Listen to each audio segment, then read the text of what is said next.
everyone. Today we are going to have a look to plot irrational numbers on number line.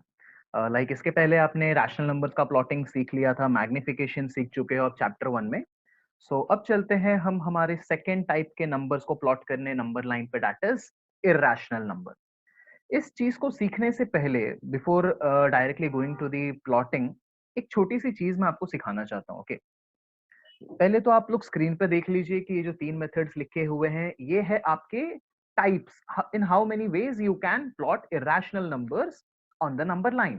तीन methods हैं आपके syllabus में. One is spiral method, continuous triangle method and the third one is shortcut method. इनमें से एक भी method discuss करने से पहले चलो कुछ और समझते हैं, जिससे हमें ये मेथड और इजीली समझ में आ जाएगा. Okay, so I am taking a right angle triangle over here. This is O, this is A, and this is B. Right angle at A. इस राइट एंगल ट्रायंगल में अगर मैं पाइथागोरस थ्योरम अप्लाई करूं तो it will be like this. Hypotenuse का square, that is O B square, is equals to O A square plus A B square, बराबर. This is the Pythagoras theorem. Now imagine कि अगर ओ A का length 1 unit है, A B का भी length 1 unit है, तो अब हाइपोटेनियस का लेंथ कितना होगा? चलो इस थियरम में डाल के चेक कर लेते हैं. सो ओ ए का value 1, 1 square, plus A B is also 1, so 1 square. 1 square plus 1 square is 1 plus 1, that is 2. O B square का वैल्यू 2 है, तो ओ बी का वैल्यू क्या आएगा? √2 आएगा. ओके, बहुत ही इजीली हमने ये चीज ढूंढ ली यहां पे. अब एक और मैं ऐसा ही ट्रायंगल ले रहा हूं, ठीक है. Again I am taking one more right angle triangle. इसको भी ले लेते हैं ओ ए एंड बी. अब इसमें ओ ए का लेंथ में ले रहा हूं √2 एंड ए बी का लेंथ में ले रहा हूं 1. अब मुझे ओ बी का लेंथ ढूंढ के दो, दैट मींस हाइपोटेनियस का length. Again we will go by the same Pythagoras theorem, यानी कि ओ बी स्क्वायर, हाइपोटेनियस का square, is equals to sum of the square of its two sides. तो एक साइड का लेंथ है √2 unit, इसका square, plus perpendicular का length हमने लिया है 1, तो ये आ जाएगा 1 स्क्वायर. √2 का स्क्वायर होता है 2 and 1, so O B square का वैल्यू आया आपका 3 यहां पे. सो ओ बी का वैल्यू होगा √3. Okay, I hope so you are getting clear with this. आप सोच रहे होंगे कि सर ये क्या आप हमें हाइपोटेनियस का लेंथ ढूंढना सिखा रहे हो यहाँ पे? आई विल से ये तो आपको आता है, ये चीज को यूज कैसे करना है इरेशनल नंबर्स के प्लॉटिंग में, वो मैं सिखा रहा हूं आपको. चलिए एक और ऐसा ही एक क्वेश्चन लेते हैं. Again I am taking one more right angle triangle. This is also O A and B. अब यहां पे मैंने ले लिया है √5, यहां पे ले लिया है मैंने 1. तो again if I want to find the length of the hypotenuse, I will again use the Pythagoras theorem. तो हाइपोटेनियस का square is equals to sum of the square of its two sides. O A का length है √5, तो √5 का square, plus perpendicular का length है 1, तो इसका स्क्वायर. √5 का स्क्वायर इज 5 एंड 1 का स्क्वायर इज 1, तो ओ बी स्क्वायर की वैल्यू आई 6, यानी कि I can say the value of O B is √6. तो इसका हाइपोटेनियस आ गया √6. ये जब तीनों आपने किया ना, आपको एक पैटर्न ऑब्जर्व करने मिलेगा यहां पे, कि जब आपको √2 चाहिए था तो आपने क्या किया? बेस पर उससे कम वैल्यू ले ली, √2. ओके, 2 में से 1 कम कर दो, 2 - 1 इज 1, √1 की वैल्यू 1 होती है, और यहां पे आपने रखा है 1 ही. √3 जब आपको चाहिए था हाइपोटेनियस पे, आपने नीचे क्या ले लिया? √2, एक कम, और परपेंडिकुलर 1 ही रखा. √6 जब चाहिए था तो उससे एक कम ले लिया आपने, √5, और परपेंडिकुलर विल ऑलवेज रिमेन 1. तो इससे अगर मैं एक जनरलाइज्ड कुछ करना चाहूं लाइक दिस, कि अगर मुझे ट्रायंगल पे हाइपोटेनियस पे √x चाहिए, if I want √x on the hypotenuse, तो मुझे बेस पे उससे एक कम यूनिट लेना पड़ेगा. If I want √x on hypotenuse, so base मुझे लेना पड़ेगा उससे एक कम, that is √x - 1, and perpendicular will always remain 1. इस चीज को बहुत ही ध्यान से आप लोग नोट डाउन कर लीजिए, क्योंकि ये इंपॉर्टेंट है, जो काम आने वाला है प्लॉटिंग इरेशनल नंबर्स पे। अब देखो, इसके साथ मैं ऐसे ही रिलेट करके बताता हूँ। √3 चाहिए था आपको, तो आपने यहाँ पे एक कम ले लिया, √2, और यहाँ पे रखा 1। When you want √6 on the number line, आपने एक कम कर दिया यहाँ पे, तो √6 में से 6 - 1 दैट इज 5, तो √5 एंड यहाँ पे 1। जब आपको √2 चाहिए था, तो आपने इससे एक कम कर दिया, यानी कि यहाँ पे आएगा √1। √1 की वैल्यू क्या होती है? 1 ओनली, एंड परपेंडिकुलर इज 1। ठीक है, so just make one thing clear कि परपेंडिकुलर का लेंथ हमेशा 1 यूनिट ही रखोगे, एंड जो भी हाइपोटेनियस पे लेंथ चाहिए उससे एक कम आप बेस को कर दो, तो आ जाएगा आपका वो वाला लेंथ आपके हाइपोटेनियस पे। चलो, अब इसी चीज को मैं कैसे नंबर लाइन के ऊपर लेकर जाऊंगा, वो बहुत ही ध्यान से हम देखेंगे अब। So before moving ahead, I want all of you to just note down this, जो क्लाउड फॉर्म में मैंने यहाँ पे बनाया हुआ है। This is the important tip to remember the method of this to plotting irrational numbers में, जो ये दो मेथड्स है, spiral and continuous triangle method. चलिए, तो चलते हैं अब आगे। So coming to the very basic question, सबसे पहला एक क्वेश्चन लेते हैं। Plot √2 on number line. Plot √2 on number line. ठीक है, चलो, बहुत ही बेसिक सा, बहुत ही सिंपल क्वेश्चन लगने लगेगा जब आप इसका पूरा का पूरा मेथड सीख जाओगे। ये √2 इरेशनल है, इरेशनल नंबर को नंबर लाइन पे प्लॉट करना है। तो मैंने जो पीछे ट्रायंगल का आपको पूरा का पूरा लॉजिक सिखाया, राइट एंगल ट्रायंगल का, तो उसी को मैं यहां पे ला रहा हूं। देखो, जब हाइपोटेनियस पे √2 चाहिए, तो आप बेस क्या लोगे? उससे एक कम, यानी कि √1। √1 की वैल्यू होती है 1, और परपेंडिकुलर हमेशा कितना रखोगे? 1 ही। ठीक है, तो अब इसी राइट एंगल ट्रायंगल को है ना, मैं नंबर लाइन पे ड्रॉ करने वाला हूं। देखिए ध्यान से, बहुत ही इजी है ये। So first of all, take a scale and एक अच्छा सा नंबर लाइन ड्रॉ कर दीजिए। ठीक है, अब नंबर लाइन ड्रॉ करने के बाद इस पे इक्वल इंटरवल्स पे आपको यूनिट्स डिवाइड करने पड़ेंगे। अब कुछ बच्चे क्या करते हैं, मान लो मैंने यहां पे लिया है origin point, that is O, you can say 0 also. तो अब आप लोग क्या करोगे, यहां से 1 सेंटीमीटर के मार्किंग्स कर दोगे। 1 सेंटीमीटर का मार्किंग करोगे ना, तो बहुत ही मेसी वर्क लगेगा आपका, क्योंकि जब ट्रायंगल बनेगा, एक एक सेंटीमीटर के अंदर वो पूरे के पूरे सारा का सारा फिगर 1 सेंटीमीटर के अंदर ही रहेगा। So that will become very messy, और नीटनेस भी पूरी चली जाएगी। सो आई विल प्रेफर कि आप एक यूनिट, यानी कि 2 सेंटीमीटर से रिप्रेजेंट करेंगे। 1 unit will be equal to 2 centimetre over here. तो चलो, 2 सेंटीमीटर पे हम यहाँ पे मार्किंग कर देते हैं। तो ये आ गया मेरा 1 unit, this is 2 units, this is 3 units. 3 units हमारा काम हो जाएगा, इसके लिए मैं इससे ज्यादा नहीं कर रहा। This is 1, this is 2, this is 3। चलिए, नंबर लाइन बन चुका है, हमने यूनिट वाइज पे प्लॉटिंग भी कर दी। अब देखो, हमें बनाना है ट्रायंगल, तो सबसे पहले तो बेस बनाते हैं। बेस क्या चाहिए हमें? 1 यूनिट। तो देखो, बेस तो रेडी है, 0 से लेके 1 तक। अब 1 के एंड पॉइंट से परपेंडिकुलर 1 यूनिट चाहिए।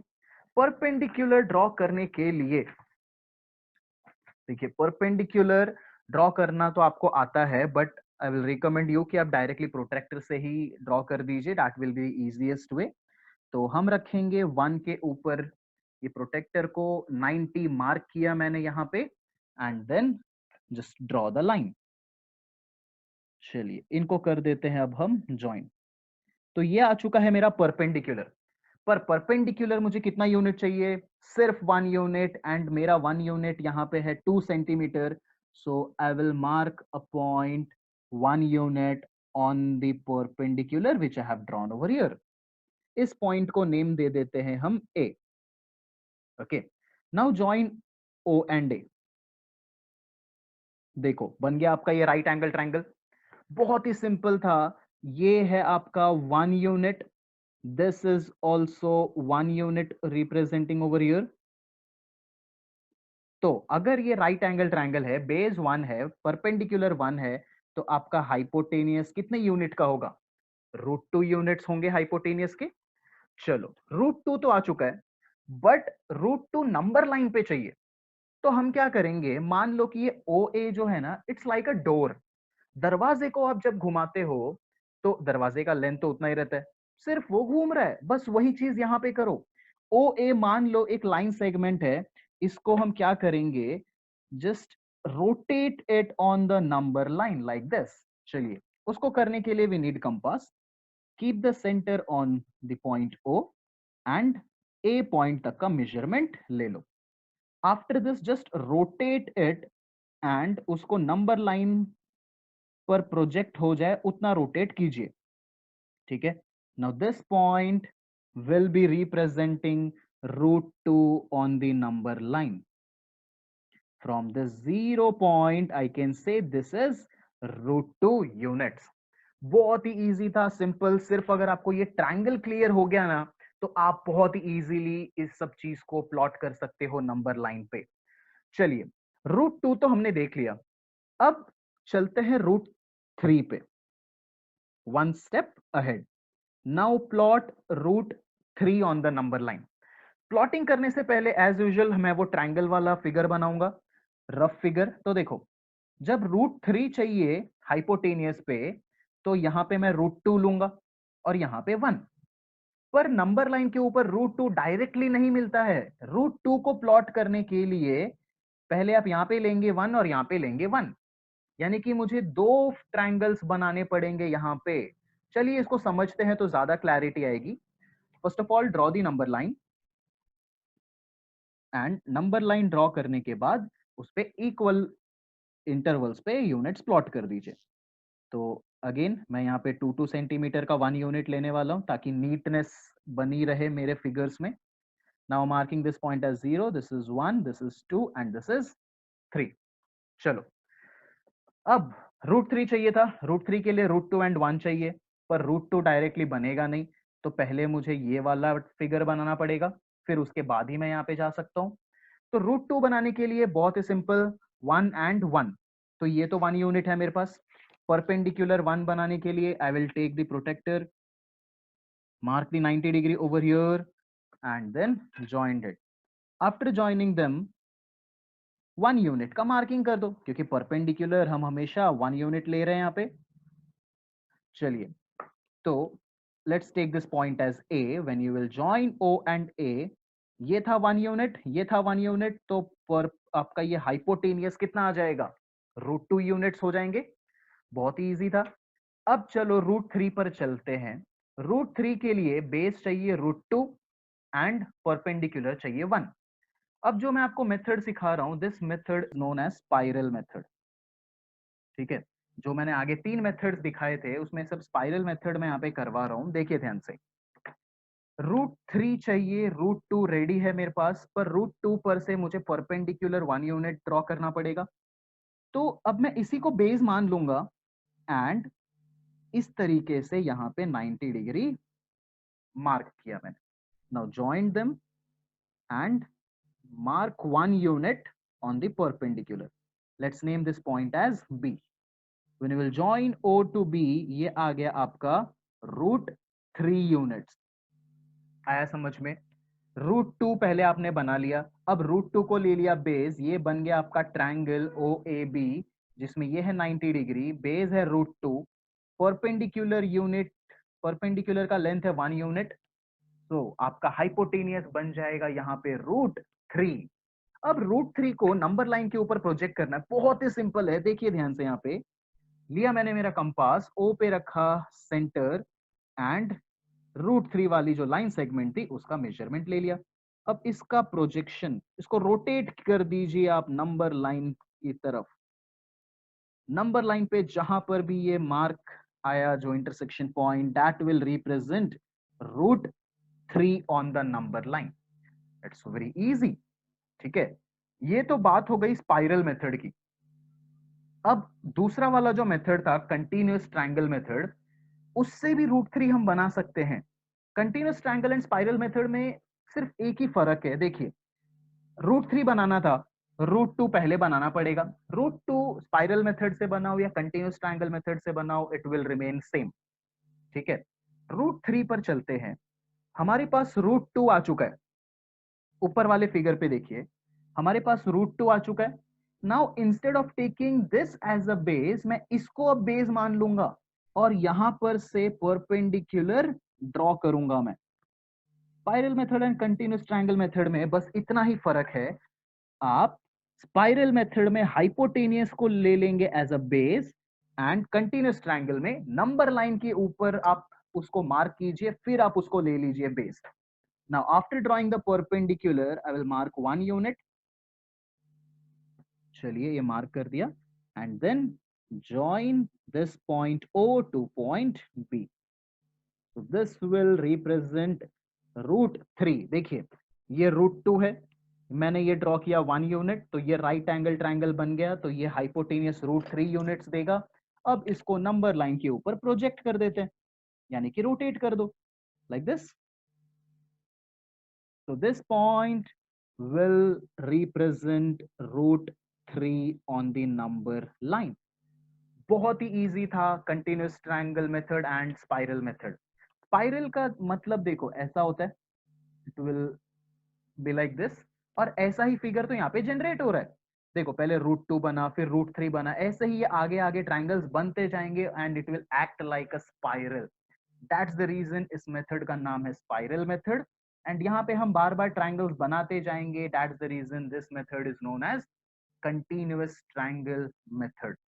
तो चलिए बहुत ही सिंपल था ये तो, रूट टू बनाना एंड रूट थ्री बनाना। अब मैं आपको और आगे लेकर जाता हूँ। If I ask you to plot root four on the number line, आप जिस फ्लो में हो उस फ्लो में आप बोलोगे सर रूट फोर चाहिए ना, तो यहाँ पे रूट थ्री ले लो और यहाँ पे वन ले लो। पर यहां तक जाने से पहले ये तो सोचो कि रूट फोर की वैल्यू क्या है, टू। क्या वो इरेशनल है क्या? It is rational, and two तो प्लॉट करना बहुत इजी है नंबर लाइन पे। Draw number line, mark 2 units, ये आ गया आपका रूट फोर। रूट फोर यानी कि टू। ठीक है, सो इट्स क्वाइट सिंपल। तो before plotting, first of all look to the question कि क्या प्लॉट करने दिया है। इरेशनल नंबर्स, रूट के अंदर सारे नंबर्स इरेशनल नहीं होते। अगर परफेक्ट स्क्वायर आ गया तो वो रैशनल हो जाएगा। ठीक है, चलिए तो रूट फोर तो क्लियर हो गया आपको कि वो तो टू है, तो वो तो डायरेक्टली प्लॉट हो जाएगा। What about root five? Root five, चलो जो मैंने आपको लॉजिक सिखाया है उस लॉजिक के अकॉर्डिंग आप क्या करोगे। If you want root five तो आप यहाँ पे रूट फोर लोगे। रूट फोर की वैल्यू होती है टू, यानी कि बेस आपका होगा 2 यूनिट्स का एंड परपेंडिकुलर होगा आपका 1 यूनिट का। तो चलिए रूट फाइव को एक बार प्लॉट करते हैं। मैं आपको ऐसे ही एक दो क्वेश्चंस करवाऊंगा, आप साइमल्टेनियसली खुद भी प्रैक्टिस कर सकते हैं, मेरे साथ साथ आप भी ड्रॉ कीजिए। चलिए रूट फाइव बनाना है, तो सबसे पहले मैंने ले लिया ये मेरा number line. Now root for root five I know कि मुझे बेस लेना पड़ेगा रूट फोर का, बराबर। रूट फोर यानी कि 2 यूनिट्स एंड परपेंडिकुलर तो हम हमेशा वन ही रखते हैं। तो चलिए इस पे इक्वल इंटरवल्स पे हम कर देते हैं मार्किंग फटाफट। तो this is 1 unit, 2 units, 3 units, 0 1 2 and 3। Now base मुझे चाहिए 2 यूनिट्स का, मेरे पास 2 यूनिट्स का बेस रेडी है, बराबर। अब परपेंडिकुलर 1 यूनिट में बनाऊंगा फ्रॉम पॉइंट टू। चलिए तो ये मार्क कर दिया मैंने, ये हो गया जॉइन, परपेंडिकुलर रेडी है। अब आपको 1 यूनिट इस पे भी मार्क करना है, क्योंकि हम परपेंडिकुलर पे तो हमेशा 1 यूनिट ही लेते हैं। Name this point as A, join O and A. ये रेडी हो गया आपका राइट एंगल ट्रायंगल, जिसमें आपके ये हाइपोटेनियस का लेंथ होगा रूट फाइव। क्यों? क्योंकि आपने यहाँ पे लिया है रूट फोर यानी कि 2 यूनिट्स, एंड यहाँ पे लिया है आपने 1 यूनिट। तो बाय पाइथागोरस थ्योरम हाइपोटेनियस तो रूट फाइव ही आएगा। पर रूट फाइव मुझे नंबर लाइन पे चाहिए, अभी हाइपोटेनियस पे है, तो इसको क्या करेंगे, सिंपली रोटेट। ये मार्क किया आपने, मेजरमेंट आ गया। Now just rotate it on the number line and this point will be representing root five over here. So very simple. Okay, मान लो अब रूट सिक्स चाहिए। ठीक है, तो रूट सिक्स के लिए हमारा वही ट्रायंगल लेकर आ जाओ, यहाँ पे होना चाहिए √5 और यहाँ पे होना चाहिए 1। तो अब बात आती है कि स्पाइरल मेथड से करना है कि कंटिन्यूअस ट्रायंगल से। चलो पहले स्पाइरल से करते हैं। स्पाइरल से अगर करना होगा तो मैं हाइपोटेनियस को ही बेस मान लूंगा एंड इस पॉइंट से परपेंडिकुलर 1 यूनिट प्लॉट करूंगा मैं फिर। चलिए ये मार्क कर दिया मैंने perpendicular. Now join it. After joining, mark 1 point over here. 1 unit का ये पॉइंट होगा. So this point is B. ये मैंने ज्वाइन कर दिया OB को and now see this triangle OAB. ये है √5, ये है 1 यूनिट, तो OB कितना होगा √6. √6 को अब नंबर लाइन के ऊपर प्रोजेक्ट कर देते हैं. So take the measurement from the origin point and rotate it like this.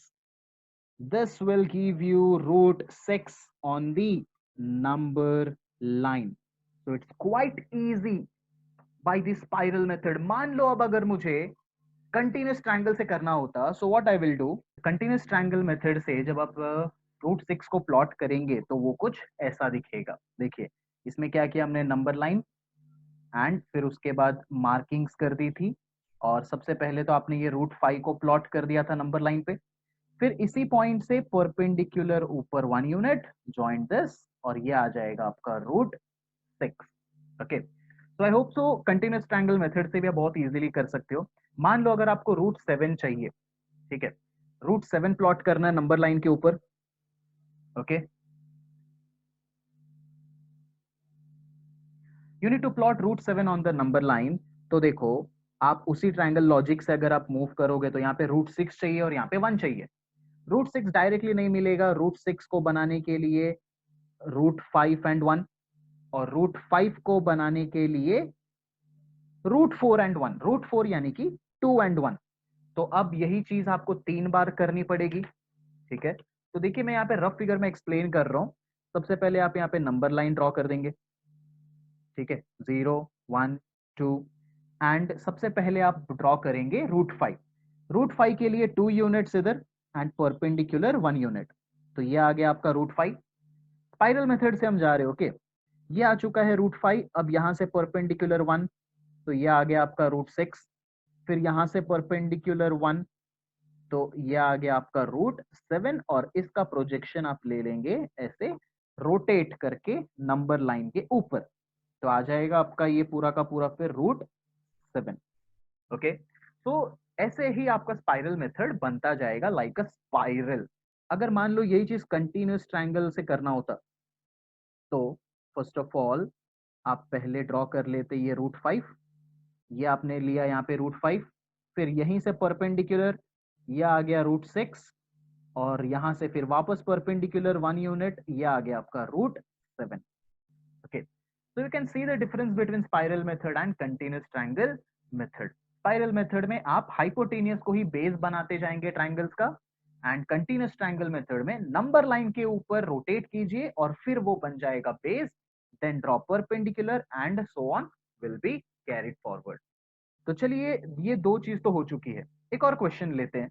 मान लो अगर आपको √10 चाहिए, √10, सेम लॉजिक, ट्रायंगल, यहाँ पे एक कम, √10, 10 में से एक गया √9. √9 क्या होता है 3 एंड द परपेंडिकुलर इज 1. तो बहुत ही इजीली कर सकते हो. नंबर लाइन ड्रॉ कीजिए, देन 3 यूनिट्स, और यहां से 1 यूनिट परपेंडिकुलर, ये आ गया आपका √10. इसको रोटेट करके नंबर लाइन पे लेकर आ जाओ. तो नाउ आई थिंक सो कि आप ऐसे सारे क्वेश्चंस को सॉल्व कर सकते हो आइदर बाय स्पाइरल मेथड और बाय कंटिन्यूअस ट्रायंगल मेथड. सिर्फ आपको ये ट्रायंगल के दोनों साइड्स पता चल जाने चाहिए जो हमने इस वीडियो की एकदम स्टार्टिंग में सीखा था. Okay, so we have completed the two methods, that is the spiral method and the continuous triangle method. 3 methods मैंने आपको बताई थी, एक अभी भी बाकी है, and the third one is the shortcut method. Okay, नाम से ही आपको लग रहा है कि चलो अब ये मेथड पिछले जो 2 मेथड्स हमने सीखे उससे भी ज्यादा इजी होगा, बट इस मेथड को लाने का एक पर्पस है. देखो वो पर्पस क्या है पहले वो हम समझते हैं, फिर हम इस मेथड पे जाएंगे. मान लो अगर मैं आपको बोलूं कि plot √2.3 on the number line, plot √2.3 on the number line, तो अभी तक जो आपके फंडामेंटल्स हैं उसके according what you will do कि सर ये ट्रायंगल ले लेते हैं, यहाँ पे रूट 1.3 ले लेते हैं और यहाँ पे 1 ले लेते हैं। बात आपकी सही है, पर रूट 1.3 नंबर लाइन पे कैसे लाओगे? अब बोलोगे सर एक और ट्रायंगल बनाना पड़ेगा। रूट 1.3 यहाँ पे चाहिए तो यहाँ पे उससे एक कम यानी कि रूट 0.3 लो। अब रूट 0.3 की भी वैल्यू तो आपको पता ही नहीं है, यानी कि डेसिमल वाले रूट के जो क्वेश्चंस होंगे वो आप स्पाइरल मेथड या कंटिन्यूअस ट्रायंगल मेथड से नहीं कर सकते हो। ठीक है, तो वैसे टाइप के क्वेश्चंस के लिए ये मेथड स्पेशली यूज होता है, that is shortcut method. This method can be used for any of the rational number, okay, any, but specially decimals के लिए ये बना हुआ है। तो चलिए देखते हैं इसमें है क्या, and step by step will have a look to it. Root 2.3 के बदले I am taking a new number, let's take it as root 7.3। अब 7.3 को नंबर लाइन पे प्लॉट करना है। कुछ स्टेप्स हैं इसके, बस आप वो खाली समझ लीजिएगा तो बहुत ही इजीली आप ये कर सकते हैं। स्टेप नंबर 1, रूट के अंदर जो भी वैल्यू है उतने यूनिट्स का लाइन सेगमेंट ड्रॉ कीजिए। तो 7.3 है रूट के अंदर, so I am taking a line segment of 7.3। तो ये आ गया मेरा 7.3 का लाइन सेगमेंट, बराबर। नेम देम, इसको मैं देता हूं A, this point I am marking as B. ये हो गया पूरा का पूरा 7.3 units. Okay, this is the first step. Second step कि 7.3 बनाने के बाद आप इसको 1 सेंटीमीटर एक्सटेंड कर दो। ओके, अगर आप 1 यूनिट 1 सेंटीमीटर ले रहे हो, 1 unit is equals to 1 centimetre ले रहे हो, तो आप यहां से 1 सेंटीमीटर एक्सटेंड कीजिए। ठीक है, ये है 1 सेंटीमीटर, और यू कैन से 1 यूनिट। ठीक है, दो स्टेप्स हमने देख लिए। सबसे पहला, रूट के अंदर जो भी वैल्यू होगी उतने लेंथ का line segment, then extend 1 unit. Now अब आपका लाइन सेगमेंट है पूरा का पूरा एसी, मुझे इसका मिड पॉइंट ढूंढना है। एसी लाइन सेगमेंट का मिड पॉइंट ढूंढना है। मिड पॉइंट यानी कि मुझे बाइसेक्ट करना पड़ेगा। बाइसेक्ट करने के लिए आपने सीखा हुआ है ये चीज 8th स्टैंडर्ड में भी, कि take the compass, more than half, and ऊपर एक आर्क एंड नीचे एक आर्क, इतने ही रेडियस का दूसरे एंड पॉइंट पर रखिए एंड मेक अगेन 2 आर्क। बहुत ही ध्यान से देखिएगा, मैं ए सी को बाइसेक्ट कर रहा हूं, ए बी को नहीं। एंटायर लाइन सेगमेंट जो आया आपका, आपको उसको बाइसेक्ट करना है to find the mid point of the line segment A C. चलिए, ये हो गया, ये आ चुका है मेरा अब मिड पॉइंट। दिस पॉइंट इसको ले लेते हैं ओ। ठीक है, 3 स्टेप्स हो चुके हैं। सबसे पहला स्टेप, रूट के अंदर जो वैल्यू है उतने लेंथ की line segment. Second step, extend 1 centimetre. Third step, जो पूरी लाइन सेगमेंट बन गई उसका मिड पॉइंट ढूंढो by bisecting. Now will move to the fourth step. After finding the mid point, आप कंपास लीजिए, हम एक सेमी सर्कल बनाने वाले। तो take the compass, centre on the mid point and C तक का आप रेडियस मेजर कीजिए। Okay, and then draw a semi circle. बहुत ही इजी था, हमने बाइसेक्ट किया, मिड पॉइंट से सी तक का हमने रेडियस मेजर किया एंड हमने एक सेमी सर्कल ड्रॉ कर दिया। बहुत ही बढ़िया। ये ध्यान रखना, ये हमेशा इस वाले एंड पॉइंट को मैच होना चाहिए। अगर मैच नहीं हुआ तो समझ जाना आपका बाइसेक्टिंग पॉइंट गलत है, या तो आपने रेडियस गलत लिया है फिर। ठीक है, तो ये था आपका next step. After this, now this is the important one.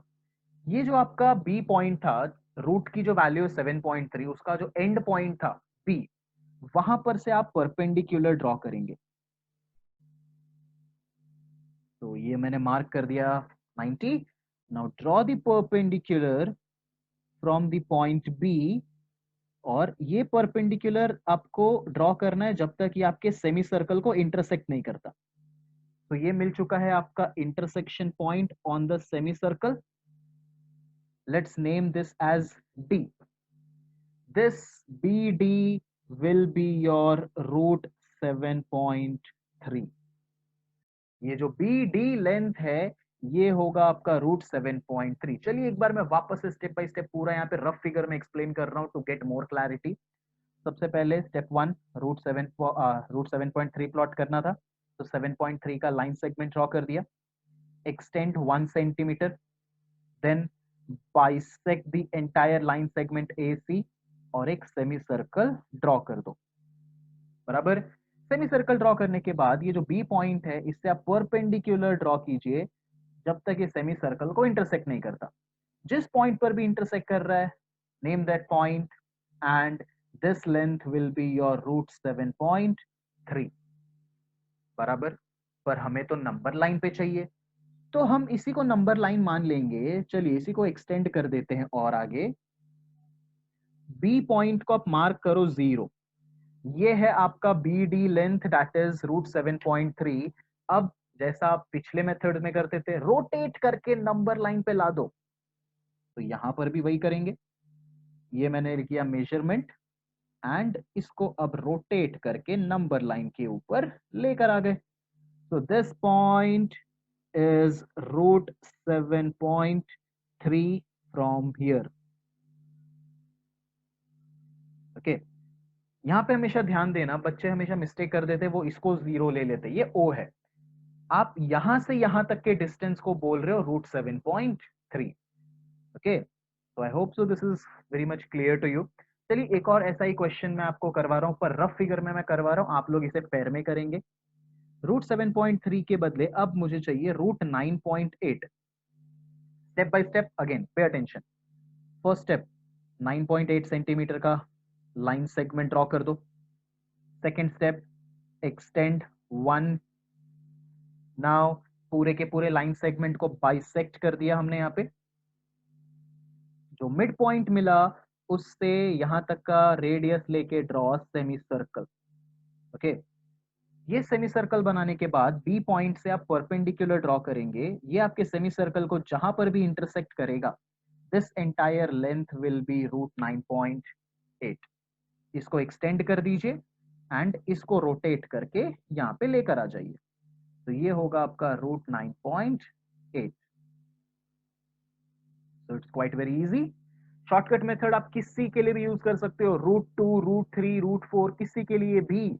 मान लो अगर आपको रूट 5 के लिए यूज करना है, so what you will do, same to same, root 5 आपको चाहिए, तो स्टेप 1 शॉर्टकट मेथड का 5 यूनिट्स, फिर extend 1 unit, then bisected, bisecting point से यहां तक का मेजरमेंट लेके ड्रॉ सेमी सर्कल, बी से ऊपर perpendicular, this point is D, ये होगा आपका length root 5।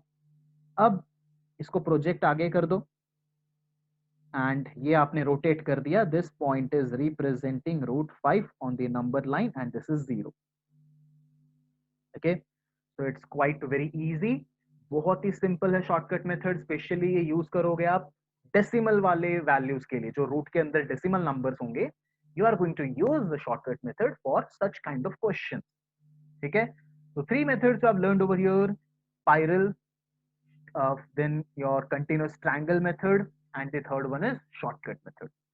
So in your plot irrational number, बस इतने ही concepts हैं आपके syllabus में, तो अब आप इसको ध्यान में रख के कोई भी question solve कर सकते हैं। सिर्फ ये शॉर्टकट मेथड में जो steps हैं उसको एक बार properly वापस से एक बार go through कर लीजिएगा, and then you can solve every questions from your textbook. So thank you.